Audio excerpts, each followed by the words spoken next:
Hello friends. आज हम आगे के कुछ क्वेश्चन करते हैं। हमने प्रीवियस वीडियो में कुछ क्वेश्चंस किए थे, तो आज उससे आगे हम देखते हैं। तो आज का हमारा फर्स्ट क्वेश्चन है, a client is discharge home with a prescription for warfarin, उसको कोमेडिन भी बोलते हैं। The client should be instructed to, एक पेशेंट है जो वारफेरिन थेरेपी पे चल है और उसको हम क्या इंस्ट्रक्ट करेंगे। First, have a pro time डम monthly. B. Eat more fruits and vegetables. C. Drink more liquids. और D. Avoid crowds. तो जो इसका जो राइट आंसर है वो है A, that is have a pro time done monthly. Pro time जो टेस्ट हैं वो हमारा PTINR ही है, वही हमें करवाना चाहिए जिससे हमें पता लगे कि हमारा जो PTINR का जो टाइम है वो क्या है। उसके अकॉर्डिंग हम वारफेरिन को जो है वारफेरिन के डोजेस को जो है वो मेंटेन करते हैं। फ्रूट्स और वेजिटेबल्स हम ले सकते हैं, लेकिन ऐसे फ्रूट्स और वेजिटेबल जिनमें विटामिन के की मात्रा ज़्यादा होती है उन फ्रूट्स को हम उनको मना करते हैं लेने के लिए, या फिर उनको कम लेने के लिए बोलते हैं, जैसे बनाना है। तो इन सब में आपको जो है वो ध्यान रखना चाहिए कि ऐसे फ्रूट्स और वेजिटेबल जिसमें विटामिन के ज़्यादा है उसको थोड़ा हमें कम कर लेना चाहिए या अवॉइड करना चाहिए। लिक्विड्स हम ले सकते हैं, लेकिन ये डायरेक्टली रिलेट नहीं करता है वारफेरिन से। फोर्थ है अवॉइड क्राउड्स, तो क्राउड्स का और वारफेरिन थेरेपी का कोई रिलेशन नहीं है, तो ये भी इसका आंसर नहीं हो सकता। आंसर इसका फर्स्ट है, जो have a pro time done monthly. Next question है, the nurse is assisting the physician with removal of a central venous catheter. To facilitate removal the nurse should instruct the client to, एक patient एक nurse है जो कि physician को assist कर रहे हैं सेंट्रल वेनस कैथेटर रिमूव करने के लिए। तो रिमूव करते टाइम नर्स क्लाइंट को क्या इंस्ट्रक्ट करेंगी। First, perform Valsalva manoeuvre as the catheter advance. B, turn his head to the left side and hyperextend the neck. C, take slow deep breath as the catheter is removed. और D, turn his head to the right while maintaining a sniffing position। तो इसका जो right answer है वो है A, perform Valsalva manoeuvre as the catheter is advance. Valsalva manoeuvre में हम क्या इंस्ट्रक्ट करते हैं पेशेंट को कि आप जो है वो अपनी ब्रीथ को जो है वो होल्ड करें और बियर डाउन एफर्ट करें जैसे ही उस कैथेटर को हम बाहर की तरफ खींचते हैं, तो इससे एयर इम्बोलस के एंटर होने के चांसेस जो हैं वो कम हो जाते हैं। नेक्स्ट क्वेश्चन है, a client has an order for streptokinase before administrating the medicine, the nurse should assess the client for. एक क्लाइंट जो है वो स्ट्रेप्टोकाइनेज ड्रग का उसके लिए ऑर्डर है, तो ये ड्रग देने से पहले नर्स पेशेंट में क्या असेस करेगी। फर्स्ट है allergy to pineapples and banana, patient को पाइनएप्पल्स और बनाना से एलर्जी तो नहीं है। B, history of streptococcal infection. C, prior therapy with phenytoin. और D, history of a alcohol abuse. तो इसका जो राइट आंसर है वो है B, a history of streptococcal infection. Streptococcal जो इन्फेक्शंस होते हैं उन इन्फेक्शन होते हैं उसके बैक्टीरिया के अगेंस्ट, स्ट्रेप्टोकोकल जो बैक्टीरिया है इसके अगेंस्ट जो एंटीबॉडीज़ बनती है हमारी बॉडी में, तो अगर किसी को ये पहले हो रखा होता है स्ट्रेप्टोकोकल इन्फेक्शन, तो वो एंटीबॉडीज़ हमारी बॉडी में प्रेजेंट होती हैं।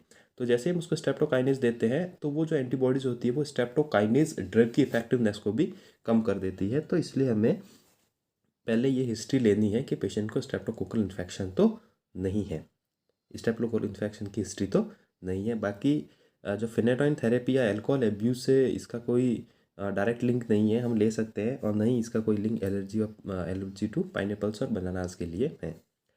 नेक्स्ट क्वेश्चन है, the nurse is providing discharge teaching for the client with leukaemia, the client should be told to avoid. एक पेशेंट जो है एक पेशेंट है जो कि डिस्चार्ज हो रहा है लुकीमिया का, तो उसको डिस्चार्ज टीचिंग में नर्स क्या बोलेगी, मतलब क्या चीज़ अवॉइड करने को बोलेगी। फर्स्ट है यूज़ ऑयल और cream based soap. Second, flossing between the teeth. C है द इंटेक ऑफ सॉल्ट। और डी है यूजिंग एन इलेक्ट्रिक रेजर। तो इसका जो राइट आंसर है वो है B, flossing of the teeth. जो लुकीमिया के पेशेंट होते हैं उनमें पेनसाइटोपेनिया यानी कि आरबीसी, डब्ल्यूबीसी और प्लेटलेट का काउंट जो है वो कम हो जाता है, क्योंकि लुकीमिया में बोन मैरो सप्रेशन होती है। तो बोन मैरो सप्रेशन की वजह से ये तीनों आरबीसी, डब्ल्यूबीसी और प्लेटलेट्स का जो लेवल है वो डिक्रीज़ हो जाता है, और इनकी वजह से जो प्लेटलेट का जो लेवल डिक्रीज हो जाता है उसकी वजह से आपके ब्लीडिंग के चांसेस बढ़ जाते हैं। तो जब हम फ्लॉसिंग करते हैं teeth की, फ्लॉसिंग मतलब होता है जो हमारे teeth होते हैं उनके बीच में जो गैप होता है वहाँ पे अगर कोई फूड पार्टिकल्स अगर फंस जाते हैं तो हम उसको निकालने के लिए एक धागा लेते हैं और उससे उसको निकालते हैं। तो इस फ्लॉसिंग में कई बार हमें इंजरी होने के चांसेस होते हैं और वहाँ पे ब्लीडिंग हो सकती है क्योंकि प्लेटलेट ऑलरेडी कम है। तो हमें पेशेंट को बोलना है कि आपको फ्लॉसिंग जो है वो टीथ की अवॉइड करनी है। नेक्स्ट क्वेश्चन है, the nurse is changing the ties of the client with the tracheostomy, the safest method of changing the tracheostomy tie is to. एक नर्स जो है वो ट्रैकेस्टमी ट्यूब की जो टाइज होती है उसको चेंज कर रही है, तो सबसे सेफेस्ट मेथड उसका क्या है? First, apply new tie before removing the old one. B, have a helper present. Hold C, hold the tracheostomy with the non-dominant hand while removing the old tie. Fourth, ask the doctor to suture the tracheostomy in place. इसका जो right answer है वो है A, apply new tie before removing the old one. पुरानी tie निकालने से पहले हमें न्यू टाई को लगा देना है क्योंकि हमें कोई रिस्क नहीं लेना है इसमें कि आप पहले उसको अगर ओल्ड वन को पहले ही निकाल देंगे तो उसके डिसलॉज होने के चांसेस इसमें ज़्यादा बढ़ जाएंगे। तो सेफ़ के लिए हम जो है वो पहले न्यू टाई अप्लाई करते हैं, उसके बाद ही जो पुरानी टाई होती है उसको रिमूव करते हैं। हेल्पर हम ले सकते हैं लेकिन सेफ़ मेथड ये होगा कि आप जो है वो पहले न्यू टाई को लगा लें, उसके बाद ही दूसरी जो टाई है उसको निकालें। नेक्स्ट क्वेश्चन है, the nurse is monitoring a client following a lung resection. The hourly output from the chest tube was 300 ml. The nurse should give a priority to। एक पेशेंट जो है वो मॉनिटर कर रही है पेशेंट को, lung resection के patient को, और उसका आर्ली इनपुट जो है चेस्ट ट्यूब जो लगा के रखते हैं ड्रेन के लिए उसमें 300 ml है। तो the nurse should give priority to. तो नर्स किस एक्शन को प्रायोरिटी देगी? First, turning the client to the left side. Second, milking the tube to ensure patency. Third, slowing the intravenous infusion. और D, notifying the physician.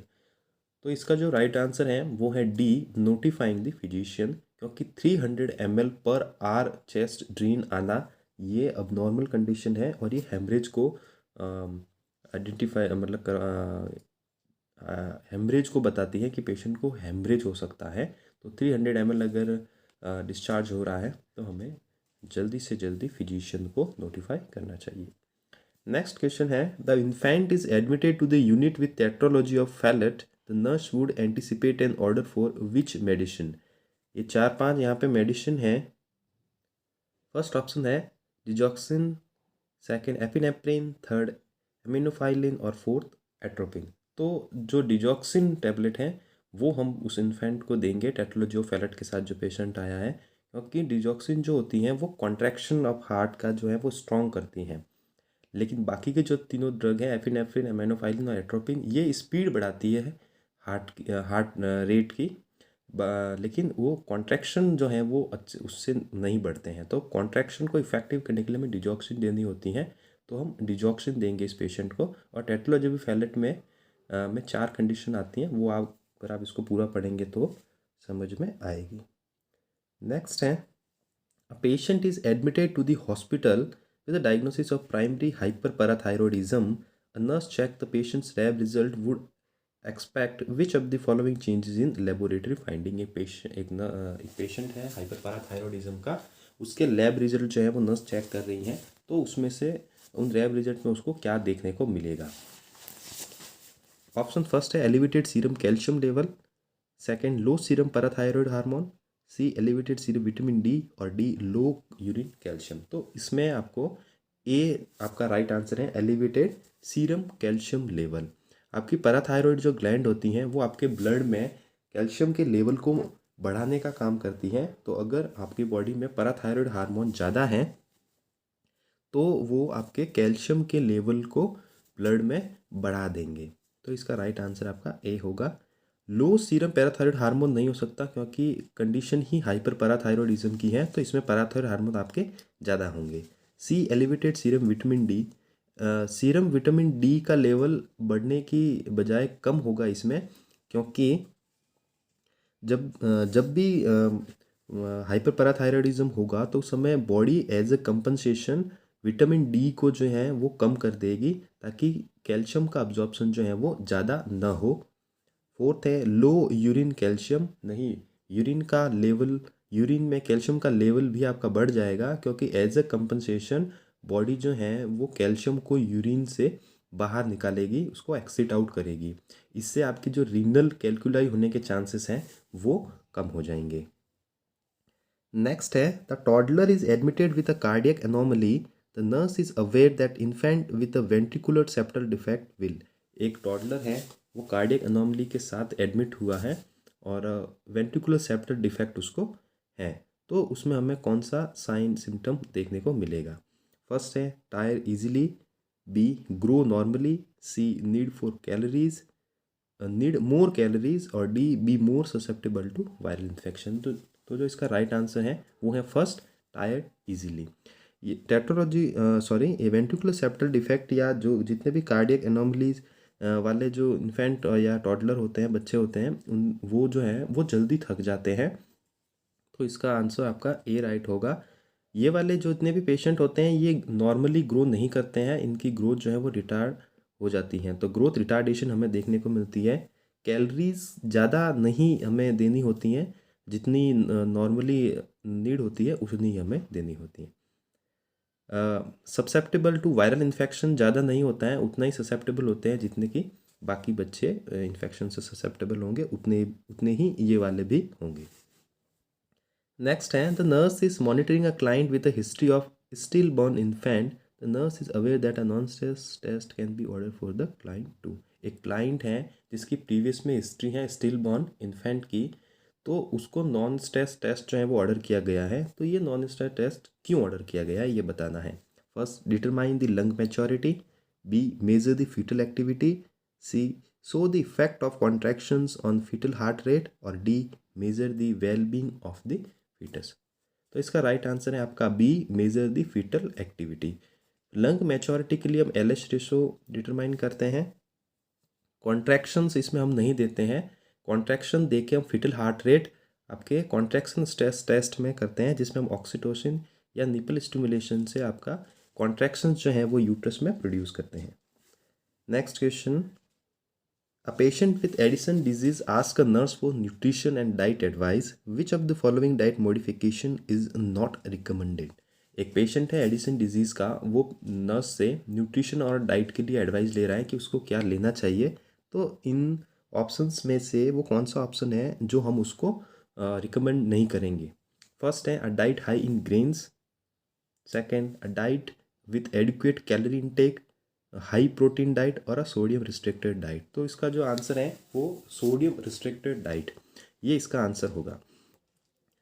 Diet high in grains हम उसको बोलते हैं कि आपको लेना चाहिए, और एडिक्वेट कैलोरी के साथ उसको डाइट लेनी चाहिए, और प्रोटीन भी उसे हाई लेना चाहिए, लेकिन सोडियम उसको रिस्ट्रिक्ट नहीं करना है, बल्कि सोडियम इसको ज़्यादा लेना चाहिए। एडिसन डिजीज़ जो होती है वो एड्रिनल ग्लैंड का एक डिसऑर्डर है, जिसमें एड्रिनल ग्लैंड के जो हार्मोन हैं वो सही से या इनसफिशिएंटली सिक्रीट होते हैं। मेनली जो ग्लूकोकॉर्टिकॉइड्स और मिनरलोकॉर्टिकॉइड्स होते हैं हमारी बॉडी में, उनकी जो सिक्रेशन है वो कम हो जाती हैं, तो उसकी वजह से हमें बहुत सारे साइन एंड सिम्टम्स देखने को मिलते हैं। इसके जो कॉजेज़ हैं वो ये ऑटो इम्यून डिजीज़ भी हैं, कुछ डिजीज़ कंडीशन जैसे कि टीपी एड्स से भी होता है, कुछ ड्रग यूज़ करने से, जैसे कि कीटोकोनाजोल जो ड्रग होती है उसको यूज़ करने से भी ये कंडीशन हो सकती है। उसके अलावा एक एड्रिनल ग्लैंड का जो डिसऑर्डर है, जिसमें एड्रिनल ग्लैंड में हेमरेज हो जाता है, वाटर हाउस फेडरेशन सिंड्रोम जिसको बोलते हैं, तो उसकी वजह से भी ये हो सकती है। साइन एंड सिम्टम्स में अगर हम बात करें तो पेशेंट को हाइपोग्लाइसीमिया, हाइपोनाइट्रीमिया, हाइपरकैलीमिया और पिगमेंटेशन ऑन स्किन, ये ऐसे ऐसे बहुत सारे और भी सिम्टम्स हमें देखने को मिलते हैं।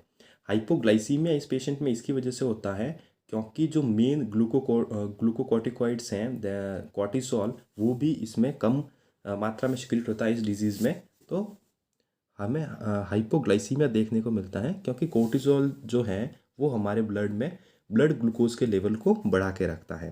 हाइपोनाइट्रीमिया इसलिए हमें देखने को मिलता है क्योंकि इसमें मिनरलोकॉर्टिकॉइड एल्डोस्टेरोन जो होता है वो भी कम सिक्रीट होता है, और एल्डोस्टेरोन हार्मोन का काम होता है कि वो सोडियम और वाटर को आपकी बॉडी में रीअब्जॉर्ब करता है और पोटेशियम को आपके एक्सिट आउट करता है। तो अगर एल्डोस्टेरॉन कम होगा तो वाटर और सोडियम जो है वो रीअब्जॉर्ब नहीं होंगे और इनकी मात्रा बॉडी में कम हो जाएगी और पोटेशियम को जो है वो बाहर नहीं कर पाएगा, तो पोटेशियम की मात्रा ज़्यादा हो जाएगी। तो उसकी वजह से हाइपरकैलेमिया और हाइपोनाइट्रीमिया हमें इन पेशेंट में देखने को मिल जाएगा। और इसी वजह से, क्योंकि इसमें हाइपोनाइट्रीमिया होता है, इस क्वेश्चन का answer A restricted sodium diet है, क्योंकि ये हमें उसको एडवाइस नहीं करना है।